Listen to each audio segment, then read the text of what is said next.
Sup guys? So ngayon may pupunta tayo na tourist spot dito sa Batangas. Ito yung binabalik-balikan at tinahanap-hanap dahil sa presensyang dala nito. So, kasama ko yung mga tropa ko. Boss, paano guys? Let's go!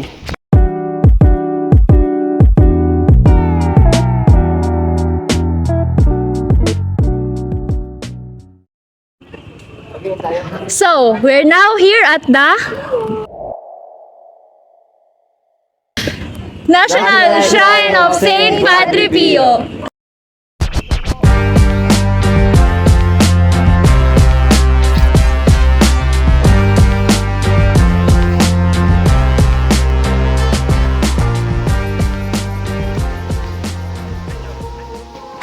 National Shrine of Saint Padre Pio is the national shrine here at the Philippines located at the Santo Tomas, Batangas. It is one of the best tourist spots here in the Philippines. Come and join and let's explore the National Shrine of Saint Padre Pio.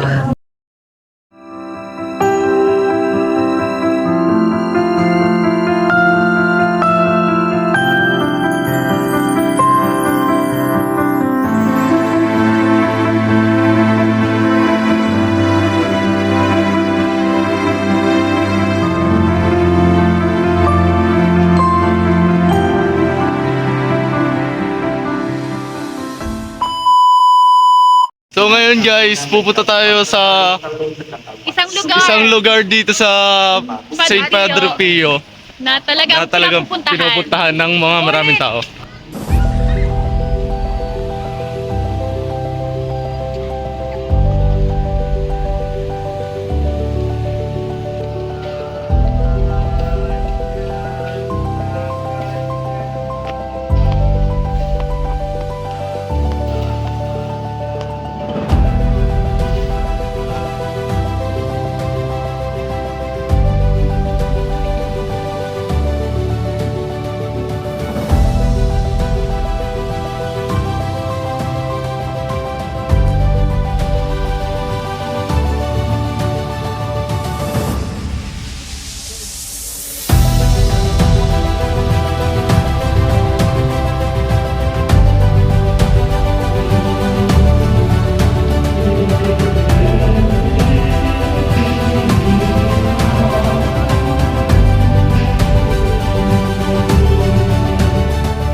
So, we're not just here at the Saint Padre Pio just to explore the beauty of the National Shrine. We're also here to interview some certain people about their belief since the given topic to us is the spiritual self. So, come and join me as we ask them about their beliefs.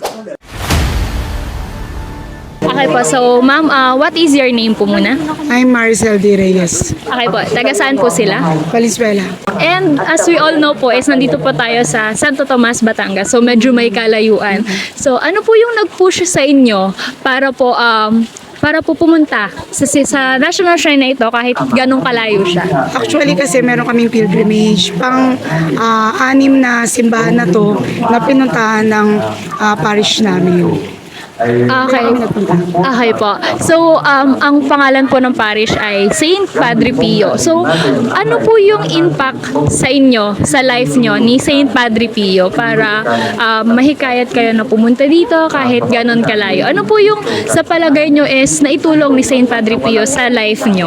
Ang alam ko lang, pag nagpunta ka kay Saint Padre Pio, yung wish mo matutupad. Since ito yung first time kong magpunta dito, kaya yun din, parang yung hope ko at saka yung interest ko na magpunta dito, pwedeng magkaroon ng hope na may possible na if ever ko naman yung wish ko, maaaring matupad. Through Padre Pio, Saint Padre Pio. Okay po, yes po. For the last question po, naniniwala po ba kayo doon sa kasabihan na once daw po na first time nyo pumunta sa isang church, ay pwede daw po kayong mag-wish? At matutupad daw po yun since it's your first time na pumunta. Sa akin, okay lang maniwala. Pero, ang ano naman kasi dyan, yung pananalig mo pa rin, yung faith mo pa rin kay God. Kung matupad man o hindi, alam ko na may purpose bakit natupad at may purpose bakit hindi natupad. Para sa akin, may time para matupad lahat ng wish natin kay God. Okay. Okay po. Thank you so much po, ma'am. Thank you po for your time. Thank you so much po sa inyong lahat. So, first question po is, gano'n na po kayong katagal na nagsiserve dito sa shrine ng Padre Pio? Ba ano ba yun? 2009? Ano ba tayo? 2011 pala. Oo, ano pa rin. 2011. Okay po, 2011. So, medyo matagal-tagal na din po. So, the question po now is, sa ganong katagal niya na pong nagsiserve dito kay Padre Pio, sino po para sa inyo si Padre Pio? Tsaka, sa palagay niyo po is, ano po yung nai-help niya sa inyo as a human being po? Marami. Can you be Si Padre Pio, miracle intercessor. Wow. Miracle saint para sa akin. Personally, marami siyang blessings na binigay. Siyempre, with the help of the Lord. Si Padre Pio ay magaling na prayer warrior. Pagka may mga nais kami, panalangin, nahingi kami ng tulong kay Padre Pio. Kasi mas magaling siya manalangin kaysa sa amin. Okay. Yun, si Padre Pio. So, thank you so much po. That's pretty much it po. Thank you po sa pagsiserve niyo sa National Shrine. Thank you po. Thank you. So, first po is, what is your name po, ma'am? Buong pangalan. Oo. Pwede First naman name, pong ano niya na. Annalisa. Annalisa po. Okay po, Ma'am Annalisa. So, ngayon po is nandito tayo or nandito kayo sa Saint Padre Pio. So, ang question ko lang po sa inyo is, sino po si Padre Pio para sa inyo at ano po sa palagay nyo yung naitulong niya sa inyong life as a human being?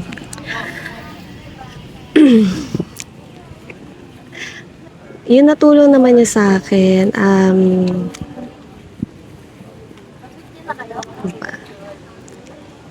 yung sa mga pagsubok, syempre. Minsan kasi 'di ba hindi mo kasi siya masabi sa pamilya mo. Syempre, ipagpipray mo siya. Tapos dito sa Padre Pio, napaka-solemn niya.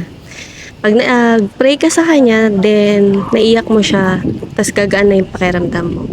Tapos bilang ka lang ng ilang days or weeks or months, mariresolve na yung problem mo. Minsan years, basta huwag ka lang mainip.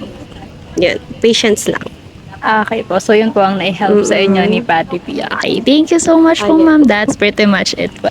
So ngayon natapos na nating interviewin yung mga religious person. Magre-reflect naman tayo sa mga sagot nila. Let's go, guys. Okay, so now, narinig na natin yung mga answers ng mga in-interview nating people. At the same time is, nagkaroon tayo ng chance na libutin yung place. So, the first question for us to reflect on the things that we did today is, ano yung isang place na nagustuhan nyo dito sa St. Padre Pio sa loob ng shrine and why? Sinong gusto magot? Ikaw, go. Ang pinaka-favorite ko na punta is yung relics ni Padre Pio kasi parang feel mo yung presence niya nung nakita ko yung mga bagay na iniwan niya katulad nung mga rose, mga cloth na may dugo niya. So parang nagkaroon siya ng big impact sa akin. So sino? Parang na-feel mo talaga yung presence. Oo. Sa Erica, since first time na dito, what is the place na pinaka-nagustuhan mo and why? Yung sa akin is yung dun sa wishing well. Kasi kasi 'di ba madami namang simbahan na may wishing well. Tapos since first time ko nga dito, di yun nakapag-wish na din. Tapos sana naman Oo. Tapos madami din namang tao na dinadayo talaga yung wishing well nila, tsaka yung fountain of hope. Yan.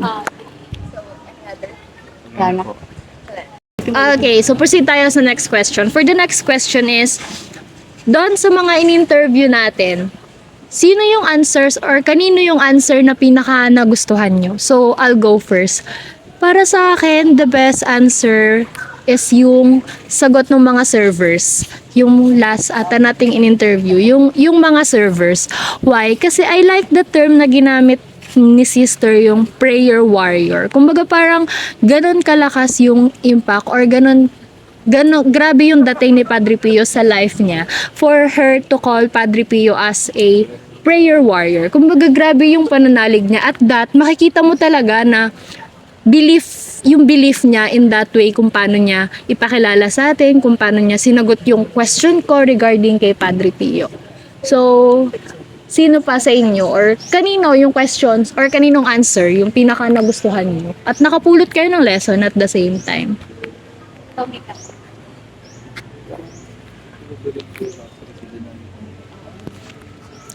For me is yung last kasi hindi lang for hope yung pinupunta nila dito. At the same time, nagsisik sila ng guidance kay Padre Pio since nabanggit nga dun sa last na hindi lahat ng tao is nagsasabi sa family. Then, yung ginawa niyang way is nagsik ng guidance kay Padre Pio for her to relief, ganon. Yan lang. Any answers pa? You have? I think so. Okay, go. Based dun sa narinig ko sa third person na in-interview natin is yung nurse. Parang yung sinasabi niya is own experience. Sabi niya dun is gaano man katagal, natutupad pa rin. Pero ang pinakakailangan talaga is patience. Tama.